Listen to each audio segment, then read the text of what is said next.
Hey, I'm Tatjana Smith and I'm going through some Olympic memories. Number one, the opening ceremony video. So this was quite fun. This is the second time we've done this video. We thought we would make it a tradition.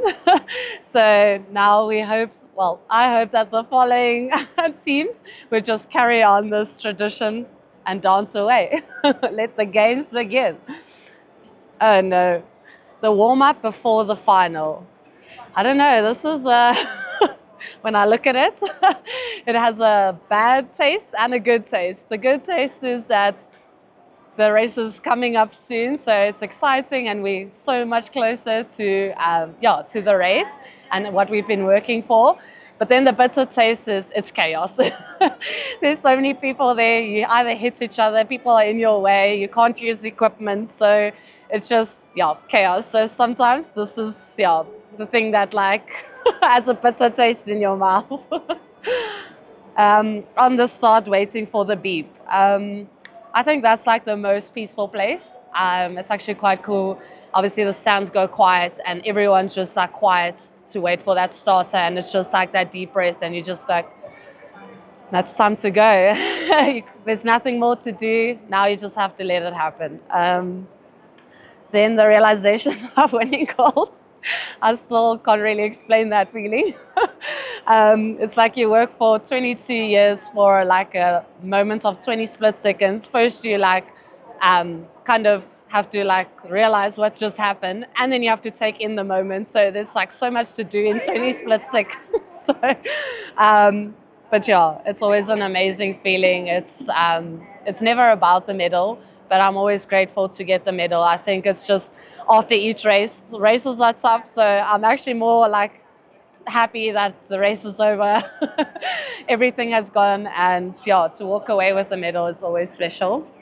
The celebration, I love these moments. It's freezing a bit, but it's so cool that like with technology we get to capture these moments, because these moments I can watch over and over and over again, and it's always like it always feels the same. It's just like, you just want to cry watching it, because you know like how happy, and it's just funny how they react while you are busy there like just catching your breath. Like people are like crying and celebrating. So yeah, I'm grateful that I get to watch these moments over and over again. Standing on the top step and hearing the anthem, like you can see my facial expression. It's so special. It's special because you know that everyone at home is going to be singing with you. Our national anthem is so powerful, especially that last part, this is where, and united we shall stand. And it really just, we know what sport does in South Africa. It unites us as people, no matter what age, color, race, anything. It's such a special moment, and we all celebrate that moment together. And it just makes us proud, and it makes it so much more special. I think also being able to represent South Africa, and then actually being able to stand on the podium and not like listen to the American songs and stuff, but being able to actually sing our anthem, and just giving some young kids a little bit of hope, and saying that you guys can do it too. We can do it from South Africa. We don't need the special and fancy things. We can do it from home ground. So yeah. And I think that this teammates and family, I think it was so special from Paris to get to celebrate that moment with them. And they were the ones that saw the tears as well as the success. So just to be able to celebrate and kind of like give them back, to say like thank you, and like it was all worth it. It would have been all worth it even if I didn't win a medal, but just to be able to, like, especially with my parents, 22 years of sacrificing their lives to get me to the pool, to put me in schools that will push me and get me to the best, believing in this dream when I wanted to give up thousands of times. They were the ones saying, no, you can do this, come on, we believe in you. And just to be able to say we did it, it was very special. And then these moments are supposed to be captured on TV. Both of us don't like the spotlight at all, but this just you know, when you can watch a photo and it just speaks volumes, and there's no words to explain a moment like this. Oh, why are you putting these things on? Trying to make me emotional. But yeah, I think this is the most important relationship in my career, is that person that watches me train, watches me cry in training, not believing in myself, and he's the one that can instantly make me believe in myself. If he says, let's go, we can do this, immediately I can go from a state of mind where I'm like, I can't do this, cry, to like, actually, okay, if he says I can, then surely I can. So he's the one that drives that. And not only is it a swimmer coach, it's just like a personal relationship as well. We've invested 12 years in it. We were 12 years in each other's lives.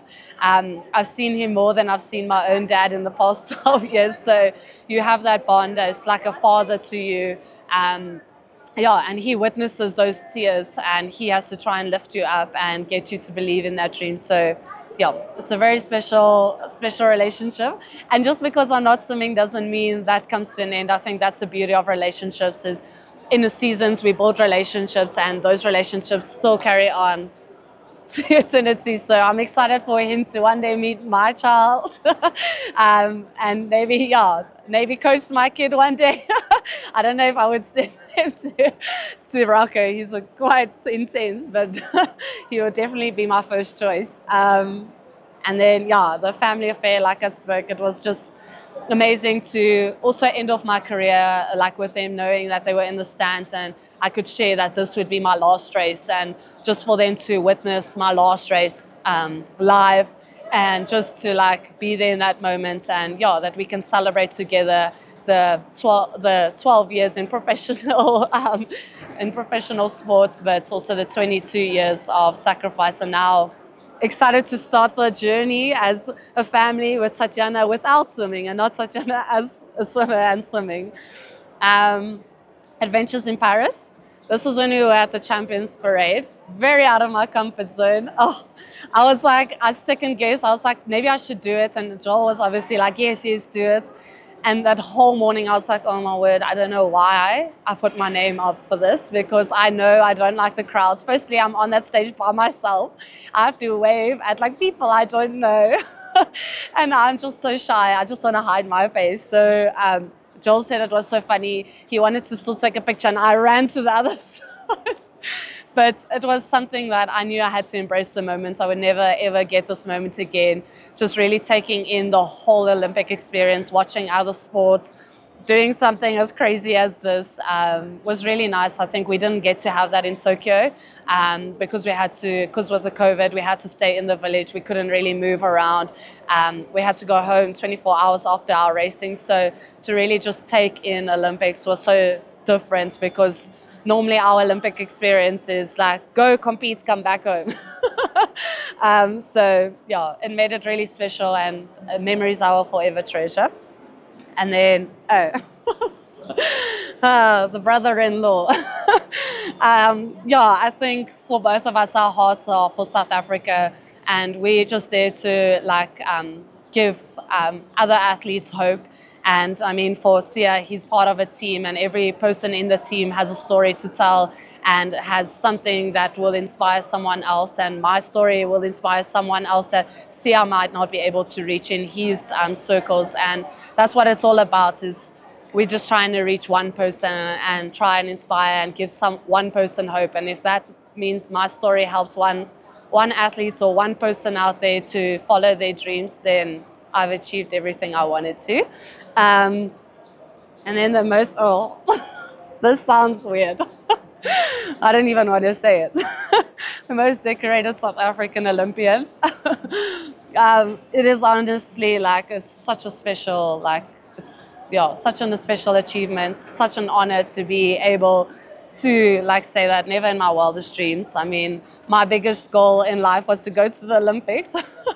I went to the Olympics, got a gold medal, broke a world record, came back with titles.